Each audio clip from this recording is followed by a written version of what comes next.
A vontade de Deus é que andemos em santidade. Esta é a vontade de Deus. Olha, Novo Testamento, sempre no Novo Testamento, a maioria dos textos que eu estou lendo aqui é Novo Testamento, é tempo da graça. Mas hoje, as igrejas modernas dizem, se você fala que tem que andar em santidade, que não pode isso, não pode aquilo, está na lei. Entendeu? Não pode largar da mulher e casar com outra aí, está vendo? Ele está na lei. Coitado. Ele não confia em Deus, ele não tem fé em Deus. É assim que as igrejas modernas falam. Ele está na lei, ó. Imagina, agora pode largar. Não estamos na graça. Deus nos deu liberdade. Você viu que coisa absurda? E essas igrejas, você vai lá, quantas pessoas tem? 1000. Nada. Geralmente é 10 mil, 20 mil, 30 mil pessoas. Tristeza, não? 1 Tessalonicenses 4, 3, 7. Pois esta é a vontade de Deus, a vossa santificação, que vos abstenhais da prostituição. Novo Testamento. E é Paulo, o apóstolo da graça. O apóstolo da graça, quem escreveu o Tessalonicenses é Paulo. O apóstolo da graça, olha aqui, ó.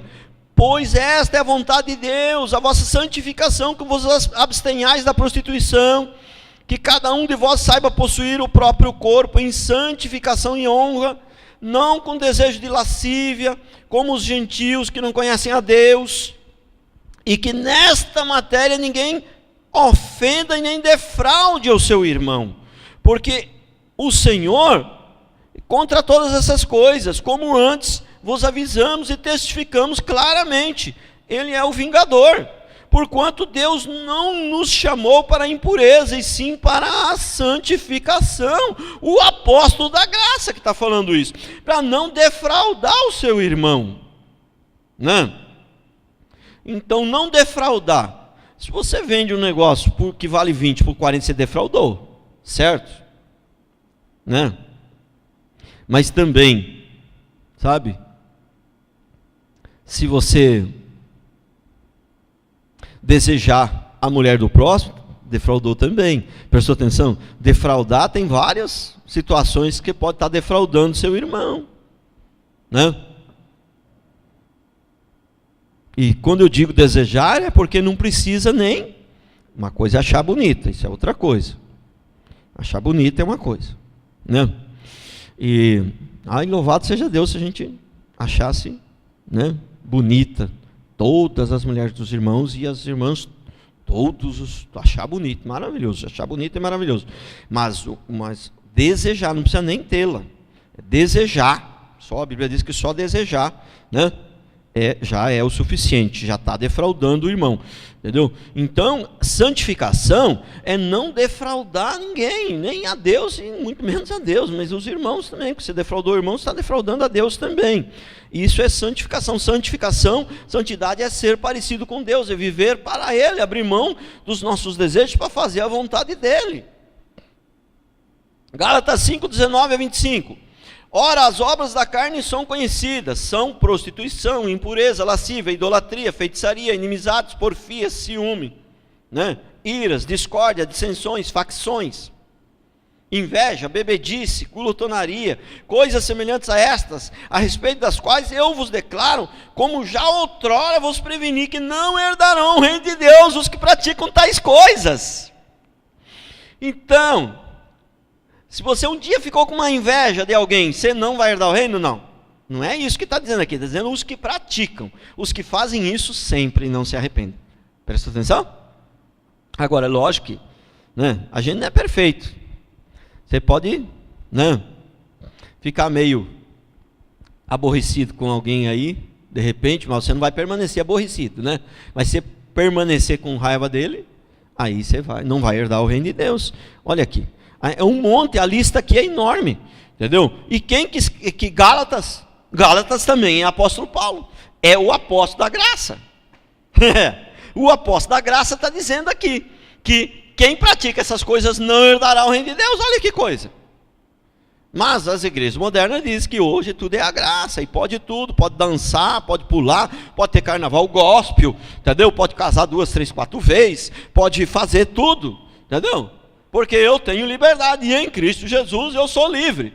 Ué, mas eu tenho falado isso aqui constantemente. Eu era escravo. Estava na senzala. Aí, ou melhor, estou preso, está na cadeia. Está na cadeia, aí vai alguém lá, paga a fiança para me responder em liberdade. Eu matei alguma pessoa e eu vou para a cadeia. Aí eu estou na cadeia, estou preso. Agora a fiança é 30 mil reais, não tem ninguém para pagar. Aparece, eu não tenho dinheiro para pagar a fiança, aparece alguém lá, paga a minha fiança, agora você está livre. Aí eu saio, aí vou lá, eu falo, agora eu estou livre. Eu tenho liberdade para fazer o que eu quiser. Aí eu vou lá e mato o outro. E o que acontece? Acabou a minha liberdade, eu volto para lá de novo. Então, se eu era escravo do pecado, e Deus me libertou do pecado, agora eu sou livre para não pecar. Eu não sou livre para fazer qualquer coisa. Porque se eu viver no pecado de novo, na prática do pecado de novo, eu volto para lá de novo. Então a liberdade que tenho, não é para fazer o errado, a liberdade que tenho é para servir a Deus, porque antes eu não tinha liberdade, eu queria servir, mas não conseguia. Quem é do mundo, ele consegue servir a Deus? Ele não consegue, ele é escravo, entendeu? Então agora eu tenho liberdade para servir a Deus, não tenho liberdade para fazer o que eu quero.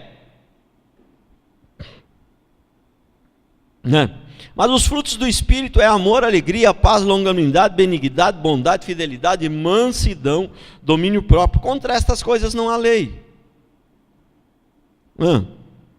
E os que são de Cristo Jesus crucificaram a carne com as paixões e as concupiscências. Se vivemos no Espírito, andemos também no Espírito. Eu gosto muito desse texto aí. Se vivemos no Espírito, andemos também no Espírito.